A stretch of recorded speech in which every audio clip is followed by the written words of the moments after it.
আসসালামু আলাইকুম। আমার আজকের টপিক হলো ব্রেস্ট ক্যান্সার। আমি doctor Rukhsana Rabbani, assistant professor হিসাবে অনকোলজি ডিপার্টমেন্ট, ঢাকা মেডিকেল কলেজে কর্মরত আছি। ব্রেস্ট ক্যান্সার টপিকটা, এটার ব্রেস্ট ক্যান্সার যেহেতু মাল্টি মডালিটি ট্রিটমেন্ট, এটা খুব কমন টপিক সবার জন্যই। বিশেষ করে ফাইনাল প্রফে লং কেস হিসাবে ব্রেস্ট ক্যান্সারটা খুব কমনলি দেওয়া হয়।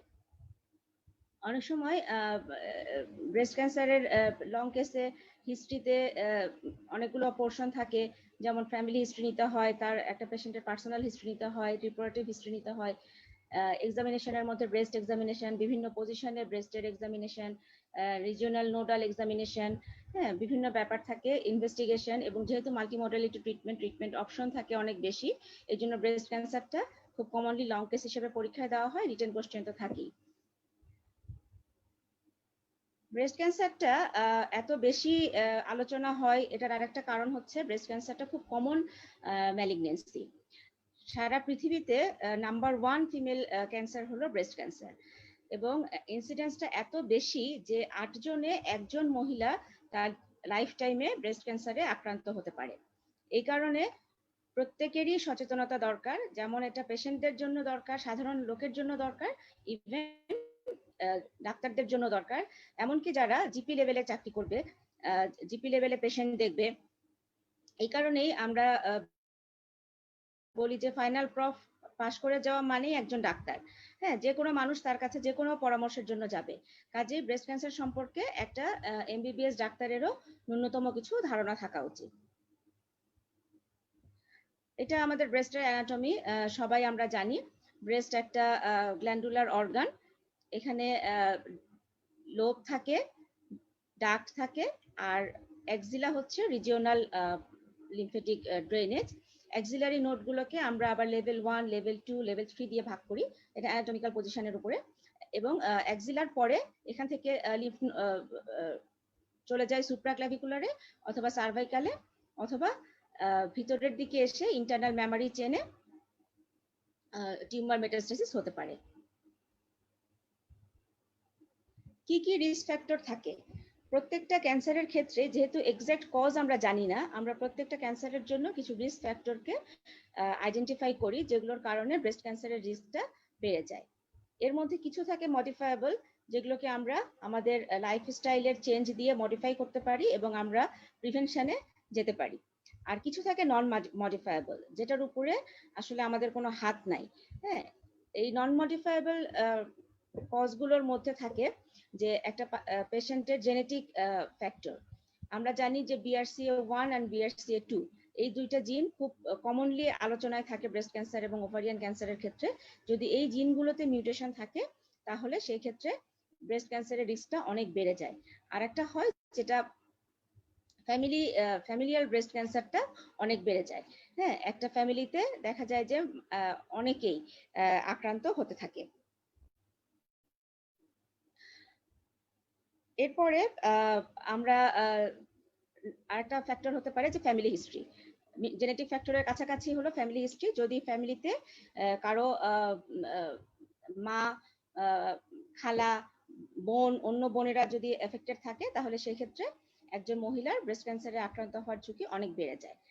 এছাড়া রিপ্রোডাক্টিভ হিস্ট্রির মধ্যে নিতে হয় যে মেনস্ট্রুয়াল হিস্ট্রি। আর্লি মেনার্কি এবং লেট মেনোপজ, এই দুটা হচ্ছে ব্রেস্ট ক্যান্সারের জন্য কন্ট্রিবিউটিং ফ্যাক্টর। আমরা জানি যে ব্রেস্ট ক্যান্সার একটা হরমোন সেন্সিটিভ টিউমার। তো যেহেতু লম্বা সময় ধরে হরমোন এক্সপোজার হয় যদি আর্লি মেনার্কি এবং লেট মেনোপজ থাকে, এই কারণে এইটা ব্রেস্ট ক্যান্সারের ইটিওলজিতে একটা গুরুত্বপূর্ণ ভূমিকা রাখে। এরপরে কিছু মডিফায়েবল ফ্যাক্টর থাকে, যেমন হচ্ছে আমাদের late age of first pregnancy, breast feeding না করানো, হ্যাঁ, না, অথবা যদি মানে ইস্যু না থাকে, অথবা যদি কম সংখ্যায় বাচ্চা থাকে। হ্যাঁ, এরপরে হচ্ছে যে স্মোকিং এবং alcohol intake, high fatty food intake, যদি ওবেস থাকে, হ্যাঁ, সেডেন্টারি ওয়ার্কার থাকে, তাদের ক্ষেত্রে ব্রেস্ট ক্যান্সারের রিস্কটা অনেক বেশি। এটা যে পার্সেন্টেজটা দেখা যাচ্ছে যে আমরা 90% ব্রেস্ট ক্যান্সারের ক্ষেত্রেই আসলে কোনো মানে আইডেন্টিফায়াবল জেনেটিক মিউটেশন খুঁজে পাওয়া যায় না, এগুলো স্পোরাডিক হিসেবে আসে। অনলি 10% ক্ষেত্রে জেনেটিক ফ্যাক্টরকে খুঁজে পাওয়া যায়, এবং এর মধ্যে BRCA1 এবং BRCA2টাই মেনলি, বাকিগুলো আমি দেখিয়েছি এখানে, চেক 2, P10, P53 এবং আদার জেনেটিক মিউটেশনের জন্য ব্রেস্ট ক্যান্সার রিস্কটা বেড়ে যায়।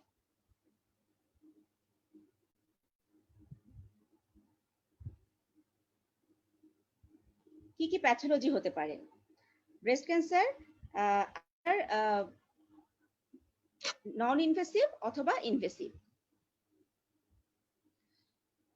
নন ইনভেসিভ ব্রেস্ট ক্যান্সারের মধ্যে হচ্ছে ductal in situ carcinoma, lobular in situ carcinoma and Paget disease of the breast. আর ইনভেসিভ কার্সিনোমার মধ্যে most common invasive ductal carcinoma, then invasive lobular carcinoma.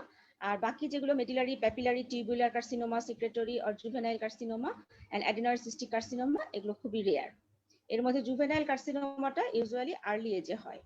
Even আমাদের একটা পেশেন্ট ছিল যার 7 বছর বয়স থেকে ব্রেস্ট ক্যান্সার শুরু।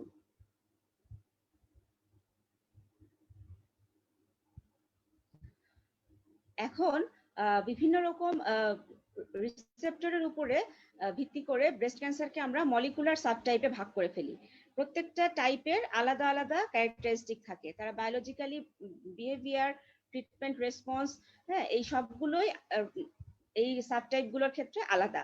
যেমন আমরা oestrogen receptor, progesterone receptor, HER2 বলতে human epidermal growth factor receptor 2,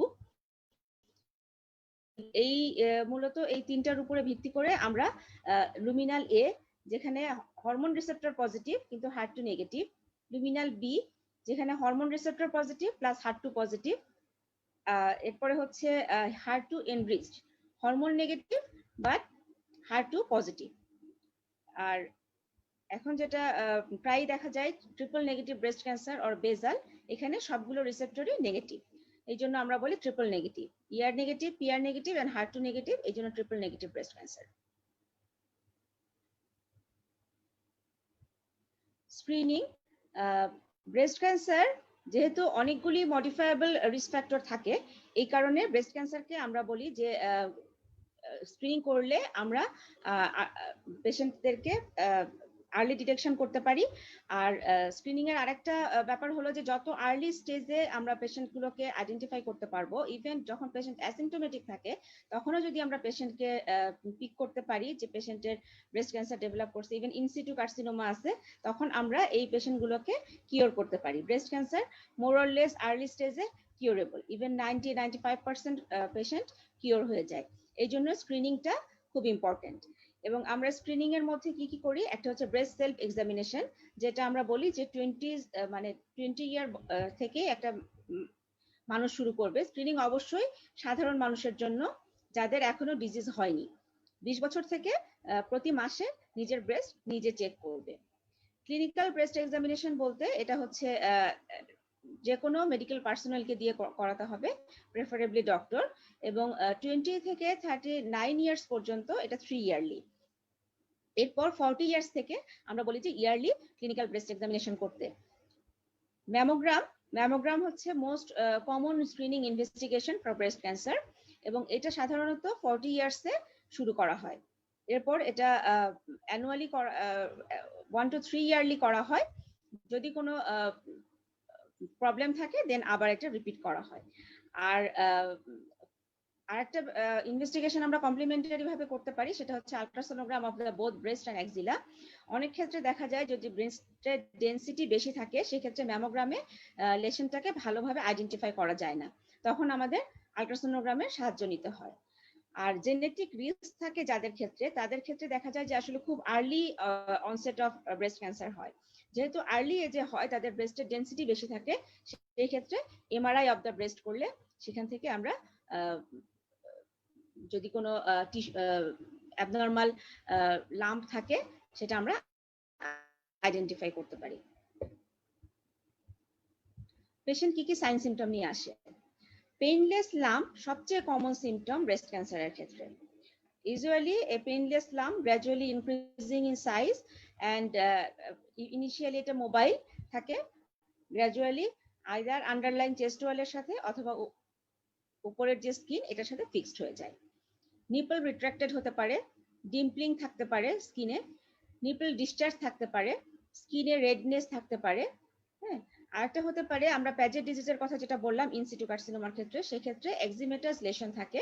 এক্সিমেটাস lesson গুলো অ্যারিওলা এবং নিপলের কাছে থাকে, ইচিং থাকে। এছাড়া এগুলো যখন পেশেন্টের লোকালাইজড ব্রেস্ট ক্যান্সার সেই ক্ষেত্রে এই সিমটম গুলো নিয়ে আসে। কিন্তু যদি আমরা অ্যাডভান্স স্টেজে যে পেশেন্ট গুলো পাই সেই ক্ষেত্রে দেখা যায় যে একটা ফাঙ্গেটিং, হ্যাঁ, আলসারেটিভ গ্রোথ নিয়ে ব্রেস্টে আসতে পারে, চেস্ট ওয়ালে আসতে পারে। হ্যাঁ, এছাড়া যদি মেটাস্ট্যাটিক ব্রেস্ট ক্যান্সার থাকে সেই সাইটে তার মেটাস্টাসিস, সেই সাইট অনুযায়ী তার সিমটম ডেভেলপ করে। যদি বোনে হয় সে বোন পেন অথবা ফ্র্যাকচার এগুলো নিয়ে আসতে পারে, ব্রেনে হলে headache, vomiting, blurring of vision, vertigo এগুলো নিয়ে আসতে পারে। যদি লাংস মেটাস্টাসিস থাকে তাহলে cough, haemoptysis, chest pain, respiratory distress, even pleural effusion এগুলো নিয়ে আসতে পারে। যদি লিভার মেটাস্টাসিস থাকে অনেক সময়, বেশিরভাগ ক্ষেত্রেই অ্যাসিম্পটোমেটিক থাকে, অনেক সময় দেখা যায় যে তার ডিসপেপসিয়া, অ্যাবডোমিনাল ফুলনেস অথবা জন্ডিস এগুলো নিয়ে পেশেন্ট আসতে পারে।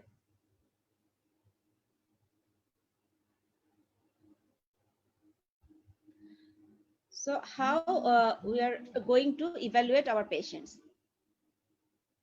একটা কমন অ্যাসেসমেন্ট হচ্ছে ট্রিপল অ্যাসেসমেন্ট আমরা বলি, clinical, imaging and pathology. Clinical means আমরা পেশেন্টের হিস্ট্রি নিব, ডিটেল হিস্ট্রি। আমি যে কথাগুলো বললাম যে পেশেন্টের চিফ কমপ্লেনের সাথে তার পার্সোনাল হিস্ট্রি, তার menstrual history, family history, even সে কোনো ড্রাগ ইউজ করে কিনা, হ্যাঁ, কোনো হরমোন রিপ্লেসমেন্ট নিচ্ছে কিনা, ডিটেলস হিস্ট্রি নিতে হয়। ফ্যামিলিতে আর কারো আছে কিনা, হ্যাঁ, এগুলো। আর একটা হচ্ছে যে আমরা পেশেন্টের systematically examination করব, the general examination including the local examination. Local examination means the breast and axilla, এবং অবশ্যই এক্সামিনেশনের সময় অপোজিট ব্রেস্ট এক্সামিন করতে হবে। অপোজিট ব্রেস্ট এক্সামিনেশন না করলে এক্সামিনেশনটা আসলে কমপ্লিট হবে না। বোথ ব্রেস্ট, অ্যাক্সিলা এবং সুপ্রাক্লাভ পর্যন্ত এক্সামিনেশন করতে হবে। এরপরে আসে ইমেজিং। ইমেজিং এর মধ্যে আমরা যে ইমেজ গুলো ব্যবহার করি সাধারণত mammogram, ultrasonogram, MRI, and then pathology. Pathology ultimately আমাদেরকে হিস্টোপ্যাথোলজিক্যাল যে কনফার্মেটরি ডায়াগনোসিস সেখানে রিচ করতে হেল্প করে। তো এইভাবে যদি আমরা এই তিনটা মডালিটিতে ট্রিপল অ্যাসেসমেন্ট করি তাহলে আমরা মোর দ্যান 95% ব্রেস্ট ক্যান্সার গুলোকে আইডেন্টিফাই করতে পারি। So these are the investigations. আমরা ইনভেস্টিগেশনস গুলোকে তিনটা ভাগে ভাগ করে ফেলি। ফর ডায়াগনোসিস কনফার্ম করার জন্য আমরা যেটা বললাম ট্রিপল অ্যাসেসমেন্টের মধ্যে আমরা ইমেজিং এবং প্যাথোলজিতে আমি তিনটা অপশন এখানে দেখিয়েছি। আমরা প্রেফারেবলি কোর বায়োপসি অ্যাডভাইস করি। কোর বায়োপসির কিছু সুবিধা হচ্ছে, this is a needle biopsy, so non invasive. আমরা টিস্যু পাচ্ছি এখানে। এফএনএসি তে যেমন আমরা শুধু সেল পাই, কিন্তু কোর বায়োপসিতে আমরা টিস্যু পাই, যে টিস্যু থেকে আমরা ব্লক তৈরি করে আমরা পেশেন্টের ইমিউনোহিস্টোকেমিস্ট্রি করে আমরা রিসেপ্টরের স্ট্যাটাস গুলো জানতে পারি। আমি যে একটু আগে দেখালাম যে আমরা মলিকুলার সাবটাইপ করি এবং মলিকুলার সাবটাইপের উপরে আমাদের ট্রিটমেন্ট ডিসিশন এবং পেশেন্টের যে প্রগনোসিস, এছাড়া আমাদের কোন ড্রাগ চুজ করবো সেগুলো ডিপেন্ড করে। এই কারণে আমাদের টিস্যু ডায়াগনোসিসটা করতে পারি। আর অনেক সময় অনেকেই এটা ইয়ে করে যে আমরা কোর বায়োপসি না করে নিব, সেটা প্যাথোলজি, সেটা করা যেতেই পারে, কিন্তু সার্জারিতে যাওয়ার আগেও উচিত একটা পেশেন্টের ডায়াগনোসিস কনফার্ম করে দেন একটা ডেফিনিটিভ ট্রিটমেন্ট প্ল্যান, হ্যাঁ, তার ইয়ে করার প্ল্যান তৈরি করে তার ট্রিটমেন্টটা শুরু করা, যাতে তার আমরা আলটিমেটলি বেস্ট আউটকাম দিতে পারি। এই কারণে core biopsy is the gold standard pathological test to confirm the diagnosis with immunohistochemistry for the receptor status. FNAC still has some role. অনেক জায়গাতেই আমরা যখন কোর বায়োপসি করতে পারি না সেই ক্ষেত্রে আমরা FNAC করতে পারি। এছাড়া বিভিন্ন জায়গায় যেমন বিভিন্ন মেটাস্ট্যাটিক সাইটে, লিম্ফ নোডে, সেই জায়গাগুলো থেকে যদি কোর বায়োপসি করতে আমরা না পারি সেক্ষেত্রে আমরা এফএনএসি করতে পারি। এন্ড ইমিউনোহিস্টোকেমিস্ট্রি, এটা আমি বলেই ফেললাম যে ইমিউনোহিস্টোকেমিস্ট্রি করে আমরা সাধারণত 3টা রিসেপ্টর অন্তত দেখি, যেটা হলো oestrogen receptor, progesterone receptor, HER2 receptor. এছাড়া আরো ব্রেস্টের ক্ষেত্রে অনেক মলিকুলার মার্কারস এখন চলে আসছে, কিন্তু যেহেতু 5th ইয়ার বা ফাইনাল প্রফের জন্য এত বেশি প্রয়োজন নেই, আমি ওগুলো আর আনি নাই। এরপরে আমরা যেই ডায়াগনোসিস কনফার্ম হয়ে যাওয়ার পরে আমাদের পরের স্টেপ থাকে যে আমরা পেশেন্টটাকে স্টেজিং ইনভেস্টিগেশন গুলো করতে পাঠাই, কারণ আমাদের পেশেন্টকে স্টেজ অফ দ্য ডিজিজ এটা বের করতে হয়। ট্রিটমেন্ট ডিপেন্ড করে পেশেন্ট কোন স্টেজে আছে সেটার উপরে। স্টেজিং এর জন্য আমরা জানি যে কতটুকু ডিজিজটা স্প্রেড করলো সেটা জানাটাই হচ্ছে আমাদের স্টেজিং। তো এই জন্য আমরা CT scan of chest, abdomen and pelvis এটা করতে পারি, যাতে আমরা লাং, লিভার, হ্যাঁ, ইভেন পেলভিসে কোথাও ডিপোজিট আছে কিনা সেটা দেখতে পারি। হোল বডি বোন স্ক্যান, যেহেতু breast cancer commonly bone metastasis করে, এই কারণে আমরা হোল বডি বোন স্ক্যান করি। আরটা হচ্ছে যে পেট স্ক্যান। পেট স্ক্যানটা হচ্ছে পজিট্রন ইমিশন টোমোগ্রাফি স্ক্যান। এটা করলে আমরা কোনো ম্যালিগন্যান্ট টিস্যু শরীরের কোথাও আছে কিনা হোল বডিতেই আমরা স্ক্যানটা করতে পারি। এটা একটা ফাংশনাল ইমেজিং। এটার বেসিকটা হচ্ছে আমরা জানি যে টিউমার যেগুলো ম্যালিগন্যান্ট টিউমার সেগুলো হাইপার মেটাবলিক থাকে। যেই হাইপার মেটাবলিক টিস্যু তারা গ্লুকোজ আপটেক করে বেশি। তো আমরা এখানে গ্লুকোজের সাথে একটা রেডিও আইসোটোপ অ্যাড করে দেই, ফ্লুরো ডিঅক্সি গ্লুকোজ। এখানে এটাকে আমরা ইনজেক্ট করি এবং এই গ্লুকোজটা আপটেক করে, এইটাকে আমরা ইমেজে দেখতে পাই। স্টেজিং এর পরে আমরা পেশেন্টের ট্রিটমেন্ট পারপাসের জন্য, পেশেন্টকে ট্রিটমেন্টের জন্য পেশেন্ট ফিট কিনা তার জন্য আমরা কিছু ইনভেস্টিগেশন করি। এখানে হচ্ছে সেই রুটিন ইনভেস্টিগেশন গুলো, যে আমরা complete blood count, liver function, renal function, blood sugar, echocardiogram, তার কার্ডিয়াক ফাংশন দেখার জন্য, কারণ আমরা বেশ কিছু কার্ডিওটক্সিক ড্রাগ ইউজ করি, এই জন্য আমরা কার্ডিয়াক ফাংশনটা ইভ্যালুয়েট করে নিই। ম্যামোগ্রামের ছবি এটা, আমি ম্যামোগ্রামটা দিলাম এটা একটা দেখানোর জন্য। ম্যামোগ্রাম হয়তো অনেকেই আমরা দেখিনি। আমার এই পাশে যে ছবিটা, বাম পাশের ছবিটা হচ্ছে নরমাল একটা ম্যামোগ্রামের ছবি। ম্যামোগ্রাম সাধারণত দুইটা ভিউতে করা হয়, ক্র্যানিওকর্ডাল and lateral oblique. This is the lateral oblique view. So this is the breast tissue, this is the pectoralis major muscle, and this is the axilla. And here this is the abnormal calcified area. এটা হচ্ছে একটা breast ক্যান্সারের mammogram.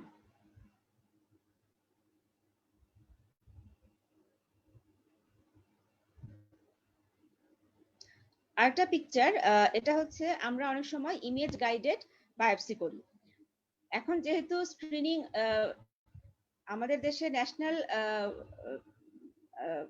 সার্ভিসের মধ্যে, medical সার্ভিসের মধ্যে আমরা দিতে পারি না পেশেন্টদেরকে, কিন্তু অনেক পেশেন্টই এখন নিজে থেকে সচেতন, এই জন্য তারা নিজেরাই স্ক্রিনিং এর জন্য আসে। দেখা যায় যে ম্যামোগ্রাম করে বা আলট্রাসোনোগ্রাম করে আমরা একটা নন পালপেবল টিউমারও আইডেন্টিফাই করতে পারি। সেই ক্ষেত্রে যখন আমরা বায়োপসি নিতে যাই তখন আমাদের ইমেজের সাহায্য নিতে হয়। তো ইমেজ গাইডেড নিডল বায়োপসি, এটা আমরা এই পিকচারে যেমন আলট্রাসাউন্ড গাইড করে, এখানে এটা হচ্ছে যে নিডল, এই নিডলটা, আর এইটা হচ্ছে যে টিউমারটা। সো এখানে আলট্রাসোনো গাইডেড কোর বায়োপসি করা হচ্ছে। ইভেন যেই পেশেন্ট গুলো আমরা চিন্তা করি যে এই পেশেন্টের নিউ অ্যাডজুভেন্ট থেরাপি আমরা দিতে পারি, সেই ক্ষেত্রে এইরকম কোর বায়োপসি করার সময় একটা রেডিও অপেক মার্কারও এই টিস্যুতে রেখে আসা যায়, এবং এটা করা হয়, আমাদের দেশেও করা হয়। এরকম হতে পারে যে একটা পেশেন্ট ব্রেস্ট লাম্প নিয়ে আমাদের কাছে আসলো, ডায়াগনোসিস করা হলো এবং পেশেন্টটা দেখা গেল নিউ অ্যাডজুভেন্ট ট্রিটমেন্টের ক্যান্ডিডেট। তখন আমরা যখন কেমোথেরাপি শুরু করি, কেমোথেরাপি দেওয়ার পরে দেখা যায় যে টিউমারটা একেবারেই নন পালপেবল হয়ে যায়, ইভেন ইমেজেও কোনো টিউমার পাওয়া যায় না। এমনকি সার্জারি করার পরে কমপ্লিট প্যাথোলজিক্যাল রেসপন্স, যে টিস্যুতেও কোনো ম্যালিগন্যান্ট সেল পাওয়া যায় না, এরকম কমপ্লিট প্যাথোলজিক্যাল রেসপন্সও হতে পারে। সেই ক্ষেত্রে যখন আমরা একটা মার্কার রেখে আসব, তখন আমরা জানতে পারবো যে টিউমারটা এইখানে ছিল, তখন আমরা এই জায়গার টিস্যুটা রিমুভ করতে পারবো। কিন্তু যদি আমরা এই মার্কারটা রেখে না আসি, তাহলে যদি কমপ্লিট প্যাথোলজিক্যাল রেসপন্স হয়ে যায়, কমপ্লিট রেডিওলজিক্যাল রেসপন্স হয়ে যায়, তখন কিন্তু আমাদের আর একটা ব্রেস্ট কনজারভিং সার্জারি করার সুযোগ থাকে না, কারণ টিউমারটা কোথায় ছিল সেটা তখন আমরা জানতে পারি না। এমনকি যখন আমরা পেশেন্টের রেডিয়েশনের জন্য প্ল্যান করি, তখনও টিউমারটা আসলে কোথায় ছিল, টিউমার বেডটা কোথায়, আমরা রেডিয়েশনের ডোজটা এক্স্যাক্টলি কোথায় দিব, সেটা আসলে আমরা জানতে পারি না। তো এই কারণে এখন ইমেজ গাইডেড বায়োপসি নেওয়ার সময় সেখানে রেডিও অপেক মার্কার টিউমার বেডে রেখে আসা হয়। এটা পেট স্ক্যানের ছবি। যেহেতু এই ছবিগুলো আমরা সব সময় ওয়ার্ডে দেখি না বা পেশেন্টের কাছে দেখি না, এই জন্য ছবিগুলো আমি একটু দেখানোর জন্য নিয়ে আসছি। এটা এই যে এই জায়গাগুলো হচ্ছে হাইপার মেটাবলিক। হ্যাঁ, এরকম লাইটের মতো দেখা যায় আমরা যখন স্ক্যান করা ছবিগুলো দেখি। হ্যাঁ, আর এই পেট স্ক্যানে এরকম মানে স্ট্রাকচার গুলো সবকিছু বোঝা যায় না। এই স্ট্রাকচার গুলো বোঝার জন্য আমরা সিটি স্ক্যানের সাথে পেট স্ক্যানটাকে ইনকর্পোরেট করি। এই জন্য আমরা এটাকে বলি পেট সিটি স্ক্যান। পেট স্ক্যানে আমরা টিউমারটা কোথায় আপটেক দেখতে পাই, কিন্তু সেটা কোন এরিয়াতে, সেটার সারাউন্ডিং এ কোন স্ট্রাকচার আছে, আমরা সেটা খুব একটা ভালো বুঝতে পারি না। এই কারণে আমাদেরকে পেট সিটি স্ক্যান করা হয়। সো এখানে যেহেতু ক্যান্সার, এই ব্রেস্টে ক্যান্সার, এই কারণে এই জায়গাটা হাইপার মেটাবলিক এবং এখানে আপটেক অনেক বেশি। এটা নর্মাল ব্রেস্ট, এটার আপটেক অনেক কম। এখানে যেমন দেখা যাচ্ছে ব্রেস্টের প্রাইমারি টিউমার এন্ড অ্যাক্সিলারি যে নোড, সেই নোডেও আপটেক অনেক বেশি। This is the breast and this is the axilla.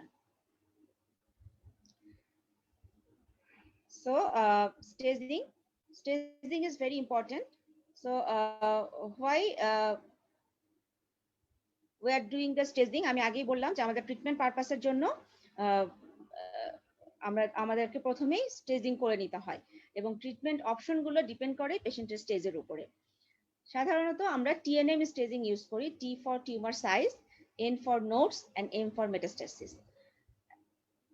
T1 যদি এটা লেস দেন 2 সেন্টিমিটার হয়, 2 to 5 সেন্টিমিটার হচ্ছে T2, T3 মোর দেন 5 সেন্টিমিটার, আর T4 হচ্ছে যদি পেশেন্টের টিউমারটা চেস্ট ওয়ালের সাথে অ্যাডহারেন্ট হয়ে যায়, অথবা স্কিনের সাথে অ্যাডহারেন্ট হয়ে যায়, অথবা স্কিন এবং চেস্ট ওয়াল বোথ, অথবা যদি ইনফ্লামেটরি ব্রেস্ট ক্যান্সার হয়ে যায়। নোডের ক্ষেত্রেও আমরা ভাগ করি, N0 তো no lymph nodes, N1 1 to 3 lymph node, 4 to 9 হচ্ছে N2, and N3 হচ্ছে 10 or more positive nodes, and M1 there is metastasis. এবং এই TNM কে বিভিন্ন ভাবে TNM এরকম করে আমরা স্টেজ 0 থেকে আসলে শুরু করা হয়, 0 to 4, এবং এর মধ্যেও অনেক ভাগ থাকে। 0 বলতে আমরা ইনসিটু ক্যান্সারকে বোঝাই, যেখানে কোনো লিম্ফ নোড ইনভলভমেন্ট নাই।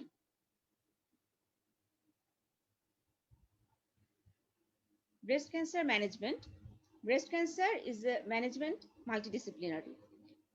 পেশেন্টের হিস্টোপ্যাথোলজিক্যাল ডায়াগনোসিস কনফার্ম হওয়ার পরেই পেশেন্টের জন্য একটা টিউমার বোর্ড তৈরি করা হয়, এবং এই টিউমার বোর্ডের মেম্বার থাকে অনেকেই, surgeon, medical oncologist, radiation oncologist, এরপরে হচ্ছে আমাদের অ্যানেস্থেটিস্ট থাকে, রেডিওলজিস্ট থাকে, প্যাথোলজিস্ট থাকে।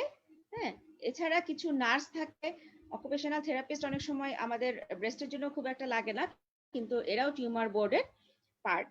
ইভেন পেশেন্ট যদি ফিজিক্যাল রিহ্যাবিলিটেশন লাগে, এরা হচ্ছে একটা টিউমার বোর্ডের পার্ট। তো যেহেতু ব্রেস্টের ক্ষেত্রে আমাদের main modality surgery, chemotherapy, radiotherapy, hormone and biological agent, so at least radiation oncologist, medical oncologist এবং নিয়ে একটা টিউমার বোর্ড তৈরি করা হয়, সাথে প্যাথোলজিস্ট এবং রেডিওলজিস্ট। এরপরে আমরা পেশেন্টদেরকে, কিছু পেশেন্ট থাকে যাদের ফার্স্ট ট্রিটমেন্টই হচ্ছে সার্জারি, যেমন একটা ইনসিটু কার্সিনোমা। ইনসিটু কার্সিনোমার ক্ষেত্রে আমরা সরাসরি সার্জারিতে চলে যাই, either breast conserving surgery or mastectomy with axillary dissection. Breast conserving surgery এবং মাস্টেক্টমি, এই বিষয়টা নিয়ে এখন অনেক বেশি কথা হয়। ব্রেস্ট কনজারভিং সার্জারি কিছু ইন্ডিকেশন থাকে, যেহেতু এত ফাইনাল প্রফের জন্য দরকার নেই, আমি এত ইন্ডিকেশন বলিনি, কিন্তু একটা শুধু ইনফরমেশন যে যেই পেশেন্টের ব্রেস্ট কনজারভিং সার্জারির ইন্ডিকেশন আছে সেই পেশেন্টের জন্য ব্রেস্ট কনজারভিং সার্জারি এবং মাস্টেক্টমি দুইটার survival rate same, overall survival দুটার ক্ষেত্রেই সেম। এই কারণে আমরা অনেক সময় অনেকেই এটা চিন্তা করে যে মাস্টেক্টমি করে ফেললে পেশেন্ট বেশি সেফ থাকবে। আসলে স্টাডিতে দেখা গেছে যে ব্রেস্ট কনজারভিং সার্জারি এবং মাস্টেক্টমি দুটোর রেজাল্ট ওভারঅল সার্ভাইভালের ক্ষেত্রে সেম। এই কারণে অনেক পেশেন্টই চায় না করতে, হ্যাঁ, সেই ক্ষেত্রে আমরা পেশেন্টের জন্য ব্রেস্ট কনজারভিং সার্জারির অপশন রাখতে পারি। অ্যান্ড রিকনস্ট্রাকশন, হ্যাঁ, রিকনস্ট্রাকশন প্রাইমারি রিকনস্ট্রাকশন হতে পারে আইদার ডিউরিং সার্জারি মাস্টেক্টমির ক্ষেত্রে, অথবা সেকেন্ডারি রিকনস্ট্রাকশন হতে পারে পেশেন্ট থেরাপি শেষ করে এরপরে আবার রিকনস্ট্রাকশন করবে। সেন্টিনেল নোড, সেন্টিনেল আমরা সবাই জানি ফার্স্ট যে ড্রেনিং লিম্ফ নোডে টিউমার মেটাস্টাসিস হয়। এটা করার জন্য আমরা পারঅপারেটিভলি যখন পেশেন্টের প্রাইমারি টিউমারে আমরা ডাই ইনজেক্ট করি তখন এই ফার্স্ট যে লিম্ফ নোডটাতে এই ডাইটা পৌঁছায় সেই লিম্ফ নোডটাকে ডিসেকশন করা হয় এবং এটাকে ফ্রোজেন সেকশনের জন্য পাঠানো হয়। সেন্টিনেল লিম্ফ নোড বায়োপসিটা ব্রেস্ট ক্যান্সার এবং ব্রেস্ট ক্যান্সারের সার্জারির ক্ষেত্রে খুবই ইম্পর্টেন্ট। কিছু পেশেন্টের জন্য প্যালিয়েটিভ সার্জারি দরকার হয়, যেমন টয়লেট মাস্টেক্টমি, একটা ফাঙ্গেটিং ফাউল স্মেলিং হ্যাঁ ব্লিডিং লাম্প নিয়ে যদি একটা পেশেন্ট আসে সেই পেশেন্টের ক্ষেত্রে অনেক সময় আমাদের টয়লেট মাস্টেক্টমি করতে হতে পারে। এছাড়া প্যালিয়েটিভ সার্জারির মধ্যে যদি কোনো পেশেন্টের বোনি ফ্র্যাকচার নিয়ে আসে বোন মেটাস্টাসিসের জন্য, সেই ক্ষেত্রে অনেক সময় আমাদেরকে স্টেবিলাইজ করতে হয়, হ্যাঁ, এটাও প্যালিয়েটিভ সার্জারির মধ্যে পড়ে। এইগুলো হচ্ছে প্যালিয়েটিভ সার্জারি। এরপরে কেমোথেরাপির যে অপশনগুলো থাকে, এই নাম্বার অফ কেমোথেরাপিউটিক এজেন্টস আমরা ইউজ করি ব্রেস্ট ক্যান্সারের ক্ষেত্রে, হ্যাঁ, সেইগুলো আমি আসলে নামগুলো নিয়ে আসি নাই এবং এটা বিভিন্ন ধাপে আমরা ইউজ করি। যেমন নিওঅ্যাডজুভেন্ট, নিওঅ্যাডজুভেন্ট বলতে আমরা বুঝি বিফোর দ্য সার্জারি, সার্জারির আগে আমরা যখন পেশেন্টকে ব্রেস্ট ক্যান্সারের পেশেন্টদেরকে কেমোথেরাপি দেই সেটাকে আমরা বলি নিওঅ্যাডজুভেন্ট থেরাপি। সাধারণত লোকালি অ্যাডভান্স ব্রেস্ট ক্যান্সারের ক্ষেত্রে আমরা নিওঅ্যাডজুভেন্ট কেমোথেরাপি দিয়ে ট্রিটমেন্ট শুরু করি। যেই পেশেন্টগুলো ইনিশিয়ালি অপারেবল না অথবা যেই পেশেন্টগুলোর জন্য সার্জারি করলে ইনকমপ্লিট সার্জারির চান্স থাকে, আমরা তাদেরকে নিওঅ্যাডজুভেন্ট কেমোথেরাপি দিই। নিওঅ্যাডজুভেন্ট কেমোথেরাপি দেওয়ার পরে টিউমার শ্রিঙ্ক করে এবং এরপরে পেশেন্টকে আমরা সার্জারি করতে পাঠাই। অ্যাডজুভেন্ট কেমোথেরাপি যেটা আমরা সার্জারির পরে দেই, যে পেশেন্টগুলো সার্জারি হয়ে যায় সেই পেশেন্টের সার্জারির পরে আমরা যে কেমোথেরাপি দিচ্ছি সেটাকে আমরা বলি অ্যাডজুভেন্ট। প্যালিয়েটিভ কেমোথেরাপি বলতে যখন একটা পেশেন্ট স্টেজ 4, যে পেশেন্টকে আমরা কিওর করার কথা চিন্তা করি না, কিন্তু প্যালিয়েটিভ ট্রিটমেন্টের উদ্দেশ্য হচ্ছে পেশেন্টের increase the survival, improve the quality of life and alleviate the symptom, এটার জন্য আমরা যে কেমোথেরাপিটা ইউজ করি সেটাকে আমরা বলি প্যালিয়েটিভ কেমোথেরাপি। কেমো প্রিভেনশনের জন্য আমরা কেমোথেরাপি ইউজ করতে পারি, যেমন ট্যামোক্সিফেন এর প্রুভেন রোল আছে কেমো প্রিভেন্টিভ ড্রাগস হিসাবে।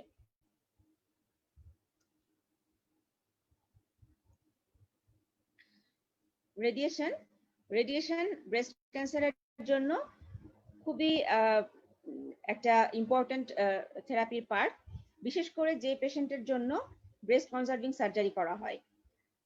রেডিয়েশন বলতে আমরা কি বুঝি, আমরা আয়োনাইজিং রেডিয়েশনটা ইউজ করি, এক্স-রে অথবা গামা রে। এই এক্স-রে অথবা গামা রে ইউজ করে আমরা টিউমার সেলটাকে ডিস্ট্রয় করি, এটাই হলো রেডিওথেরাপি। এখানে আমি যেই ছবিটা দেখাচ্ছি এটাকে আসলে ডায়াগ্রামেটিক ভিউতে এটাকে রেডিয়েশনটাকে বোঝানো হচ্ছে। এই যে আলোর মতো যেটা আসছে এটা মেশিনের সোর্স থাকে ভিতরে, এখান থেকে আসলে এখান থেকে আইদার এক্স-রে অথবা গামা রে এটা এভাবে আসে। এভাবে আমরা এই যে চেস্ট ওয়াল এবং ব্রেস্ট এটাকে আমরা ইরেডিয়েট করি। আমরা যখন 3 ডাইমেনশনাল ট্রিটমেন্ট দেই তখন সিটি স্ক্যানে এরকম দেখা যায় আমরা চেস্ট ওয়াল এবং এই ব্রেস্ট টিস্যুটাকে ইরেডিয়েট করি। ব্রেস্ট কনজারভিং সার্জারির জন্য রেডিয়েশন মাস্ট। এখন আমাদের অনেক ইয়াং পেশেন্ট ব্রেস্ট ক্যান্সারের এবং মোস্ট অফ দ্য পেশেন্ট আমরা ব্রেস্ট কনজারভিং সার্জারি করি এবং তাদের 100% রেডিয়েশন দিতে হয়। এই পিকচারটা বিভিন্ন মডালিটি অফ রেডিয়েশন। আমি এর আগের ছবিতে যেটা দেখালাম সেটা এক্সটার্নাল বিম রেডিয়েশন, মেশিন থেকে 100 অথবা 80 সেন্টিমিটার দূরে পেশেন্টটা থাকে রেডিয়েশনের সোর্স থেকে, এটাকে আমরা বলি এক্সটার্নাল বিম রেডিয়েশন। হাই ইন্টেন্সিটি এক্স-রে বিম অথবা গামা রে, এই দুটো দিয়ে আমরা ট্রিটমেন্ট দিই। ব্র্যাকিথেরাপি বলতে আমরা যখন রেডিয়েশনটাকে একেবারে টিস্যুর কাছে থেকে দেই, এটাকে আমরা বলি ব্র্যাকিথেরাপি। যেমন এখানে ইন্টারস্টিশিয়াল ব্র্যাকিথেরাপি ব্রেস্ট ক্যান্সারের ক্ষেত্রে ইউজ করা হয়। সেই ক্ষেত্রে আমরা ব্রেস্টের টিস্যুর মধ্যে নিডল ঢুকিয়ে দেই এবং সেই নিডলের মধ্যে দিয়ে রেডিও অ্যাক্টিভ সোর্সটাকে আমরা পাস করাই। এটা হচ্ছে ব্রেস্টের ব্র্যাকিথেরাপি। এটা ফিফথ ইয়ারের জন্য এত কিছু জানার দরকার নাই, শুধু আমি একটু ছবি দিয়ে দেখানোর চেষ্টা করছি কি কি অপশনগুলো আমরা ব্রেস্ট ক্যান্সারের ক্ষেত্রে ইউজ করি। কেমোথেরাপিটা আমি আসলে আগেই বলে ফেলেছি। টার্গেটেড ড্রাগস, ব্রেস্ট ক্যান্সার সহ আরো অন্য সব ক্যান্সারের ক্ষেত্রে মলিকুলার টার্গেট আইডেন্টিফাই করা এবং সেই টার্গেটের এগেইনস্টে স্পেসিফিক ড্রাগ ইউজ করা এখন ব্রেস্ট ক্যান্সারের সবচেয়ে ইভলভিং থেরাপি। সব ক্যান্সারের জন্য সবচেয়ে বেশি ইভলভিং থেরাপি। টার্গেটেড থেরাপির বেশ কিছু বেনিফিট থাকে, যেমন আমরা যদি একটা পার্টিকুলার টার্গেটকে আইডেন্টিফাই করতে পারি এবং সেই টার্গেটের এগেইনস্ট একটা ড্রাগ দিতে পারি, তাহলে শুধুমাত্র ওই সেলটা ডিস্ট্রয় হবে। আমরা যখন কেমোথেরাপি দেই সাধারণত আমাদের রুট হচ্ছে ইন্ট্রাভেনাস, কিছু ড্রাগ আমরা ওরাল ফর্মে দেই। যেভাবেই আমরা দেই না কেন কেমোথেরাপি সিস্টেমিক সার্কুলেশনে চলে যায় এবং আমাদের শরীরের নর্মাল টিস্যুকেও একইভাবে ক্যান্সার সেলের মতোই এফেক্ট করে, নর্মাল সেলও ড্যামেজ হয়। এবং আমরা কেমোথেরাপির যে টক্সিসিটি গুলোর জন্য সবাই ভয় পায়, পেশেন্টও ভয় পায় বা অনেক ডাক্তাররাও ভয় পান, এটার মেইন কারণটাই হচ্ছে যে এটা আমাদের নর্মাল টিস্যুকে ড্যামেজ করে ফেলে। এই টার্গেটেড থেরাপির উদ্দেশ্য হচ্ছে আমরা শুধুমাত্র স্পেসিফিক্যালি টিউমার সেলটাকে ডিস্ট্রয় করতে চাই, টিউমার সেলকে ডিস্ট্রয় করতে চাই এবং এটার জন্য আমাদের যে বিভিন্ন মলিকুলার যে টার্গেট, সেই টার্গেটকে আইডেন্টিফাই করতে হয় এবং সেই টার্গেটের এগেইনস্টে ইউজুয়ালি বিভিন্ন রকমের monoclonal antibody, tyrosine kinase inhibitors, mTOR inhibitors, বিভিন্ন রকমের PD-L1 ব্লকেট, আমরা ইমিউনোথেরাপি ইউজ করি। এই বিভিন্ন রকমের যে আমরা নামগুলো ইউজ করেছি এখানে, এই সবগুলোই টার্গেটেড ড্রাগস এবং এর number of targeted drugs are used in breast cancer. এবং অনেকগুলো ড্রাগসের এখনো ট্রায়াল চলছে যে আরো কত আমরা পেশেন্টকে স্পেসিফিক ট্রিটমেন্ট দিয়ে, পার্সোনালাইজ ট্রিটমেন্ট দিয়ে পেশেন্টের আউটকামটাকে ইমপ্রুভ করতে পারি।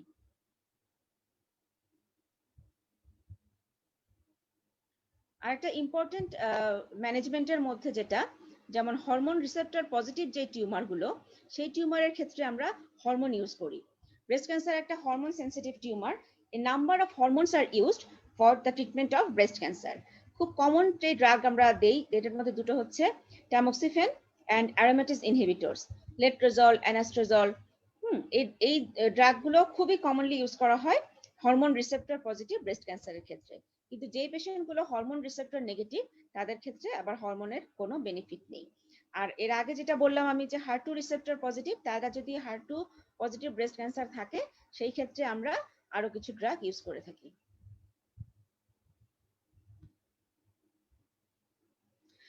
সাম রিসেন্ট ইস্যুস, যে এখন আমাদের ব্রেস্ট ক্যান্সারের পেশেন্ট অনেক বেশি, আমাদের দেশে নাম্বার 1 ফিমেল ম্যালিগনেন্সি। আর আমরা আগে যেটা বলতাম যে বয়স একটা বড় ফ্যাক্টর, যে 50-এর আগে সাধারণত ব্রেস্ট ক্যান্সার হয় না। ইভেন এখনো বইতে 50 ইয়ার্স যত এজ বাড়ে এবং ইভেন 50 ইয়ার্স এর পর থেকে ব্রেস্ট ক্যান্সার বলা হলেও আমাদের দেশে 20 থেকে 30-এর মধ্যেও ব্রেস্ট ক্যান্সারের পেশেন্ট অনেক বেশি। এই জন্য এই কিছু ইস্যু আমাদের সারা পৃথিবীর মতো বাংলাদেশেও এইগুলো কমনলি আলোচনা করা হয়। আমি এটা আগেই বলে ফেলেছি, ব্রেস্ট কনজারভেশন অথবা মাস্টেক্টমি। হ্যাঁ, যেহেতু ইয়াং পেশেন্ট, ব্রেস্ট কনজার্ভিং সার্জারির হার এখন গ্র্যাজুয়ালি ইনক্রিজিং। জেনেটিক কাউন্সিলিংটা আসলে হয় যেই পেশেন্টগুলোকে আমরা চিন্তা করি জেনেটিক মিউটেশনের কারণে তার ব্রেস্ট ক্যান্সার হচ্ছে। যদি ফ্যামিলিতে নাম্বার অফ পেশেন্ট থাকে ব্রেস্ট ক্যান্সারের অথবা ওভারিয়ান ক্যান্সারের অথবা খুব early onset of breast cancer, অথবা দেখা যাচ্ছে একই পেশেন্টের বাইল্যাটারাল ব্রেস্ট ক্যান্সার অথবা একই পেশেন্টের ব্রেস্ট এবং ওভারিয়ান ক্যান্সার, সেই ক্ষেত্রে আমরা চিন্তা করি যে এই পেশেন্টের জেনেটিক সাসেপ্টেবিলিটি থাকতে পারে, এবং জেনেটিক কাউন্সিলিংটা করা হয় তার বাকি যে ফ্যামিলি মেম্বার যারা আছেন তাদেরকে, যাতে আমরা কাউন্সিলিং করতে পারি। ইভেন আমরা যে প্রোফাইল্যাকটিক বিভিন্ন সার্জারি বা প্রোফাইল্যাকটিক কেমো প্রিভেনশন এগুলো অফার জন্য জেনেটিক কাউন্সিলিংটা খুব নতুন। শুধু এইটুকু বলার জন্য যে খুবই পার্সোনালাইজড ট্রিটমেন্ট দেওয়ার জন্য আমরা এই টেস্টগুলো করতে পারি। এটা আমাদের টিস্যু থেকে জেনেটিক টেস্ট করা হয়, কোন পেশেন্টগুলো আসলে কেমোথেরাপিতে বেনিফিট পাবে, কারা পাবে না। কেমোথেরাপি প্রত্যেকটা পেশেন্টই অ্যাভয়েড করতে চায়। ইভেন খুব যদি হরমোন রিসেপ্টর পজিটিভ এবং node negative tumour reference score বের করতে পারি, যদি এটা লো রিস্ক পেশেন্ট হয় সেই ক্ষেত্রে আমরা শুধুমাত্র পেশেন্টকে হরমোন দিয়ে ট্রিটমেন্ট করতে পারি উইদাউট কেমোথেরাপি। এটার জন্য এই নামটা বলা, যে এই টেস্ট করে আমরা আইডেন্টিফাই করতে পারি। প্রোফাইল্যাকটিক মাস্টেক্টমি, এটা আসলে জেনেটিক কাউন্সিলিং এর পরে এই অপশনটা আসে। হ্যাঁ, আমরা অ্যাঞ্জেলিনা জোলির কথা সবাই জানি। এটার যদি কোনো পেশেন্টের আমরা মনে করি যে খুব বেশি হাই রিস্ক থাকে, পেশেন্ট উইলিং থাকে, তাহলে পেশেন্ট প্রোফাইল্যাকটিক মাস্টেক্টমি করতে পারে। ইভেন প্রোফাইল্যাকটিক বাইল্যাটারাল সালফিঙ্গোওফ্রেক্টমি, এটা অনেক সময় অনেক পেশেন্ট ঠিক না, প্রোফাইল্যাক্সিসের জন্য আমরা যেই পেশেন্টের জেনেটিক সাসেপ্টেবিলিটি, যেই মানুষের সাসেপ্টেবিলিটি থাকে তার ক্ষেত্রে আমরা করতে পারি। ফার্টিলিটি ইস্যু, অবশ্যই যখন আর্লি এজে একটা পেশেন্ট ব্রেস্ট ক্যান্সার হয়, সেই পেশেন্টের দেখা যায় যে তার ফ্যামিলি কমপ্লিট করার একটা ব্যাপার থাকে, সেই ফার্টিলিটি ইস্যুগুলো পেশেন্টের সাথে আলাপ আলোচনা করতে হয়। ব্রেস্ট ক্যান্সার পেশেন্ট এখন আসলে আমরা বলি যে 10 ইয়ার সার্ভাইভাল রেট, আসলে পেশেন্ট দেখা যায় যে আমরা যদি আর্লি স্টেজে ট্রিটমেন্ট করতে পারি 10, 15, 20 ইয়ার্স পর্যন্ত একটা কোয়ালিটি অফ লাইফ লিড করে।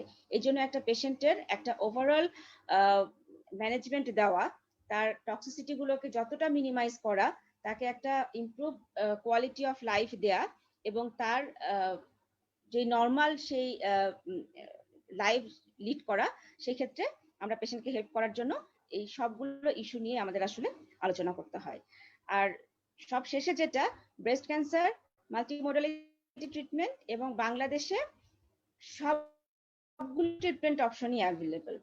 এই কারণে অনেকেই পেশেন্টরা ডাক্তারদের কাছে জানতে চায় যে আমরা অন্য কোথাও গেলে এর চেয়ে বেটার ট্রিটমেন্ট পাবো কিনা। বেটার ট্রিটমেন্ট আসলে হবে না, একেবারেই রিসেন্ট আপডেটেড ম্যানেজমেন্টই বাংলাদেশে সম্ভব। এটা ডাক্তারদেরও জানার জন্য যে আমরা সব রকমের ট্রিটমেন্ট বাংলাদেশে করতে পারি। So this is the picture of oncotype and MammaPrint, আমি এটা আসলে বলে ফেলেছি। আমরা যে পিঙ্ক রিবনটা দেখাই, এটা আসলে ribbon for hope for breast cancer. So this is the pink ribbon for hope, and next month October হচ্ছে আমাদের ব্রেস্ট ক্যান্সার অ্যাওয়ারনেস মান্থ। সারা মাস এই সারা পৃথিবী ব্যাপী বিভিন্ন রকমের অ্যাওয়ারনেস প্রোগ্রাম হয় এই ব্রেস্ট ক্যান্সারকে সচেতনতা বাড়ানোর জন্য, স্ক্রিনিং এর জন্য, আর্লি ডায়াগনোসিসের জন্য, এবং যারা সার্ভাইভার তাদের সাপোর্ট গ্রুপ তৈরি করার জন্য, যাতে তারা তাদের নর্মাল লাইফ লিড করতে পারে। Thank you all for your patience hearing.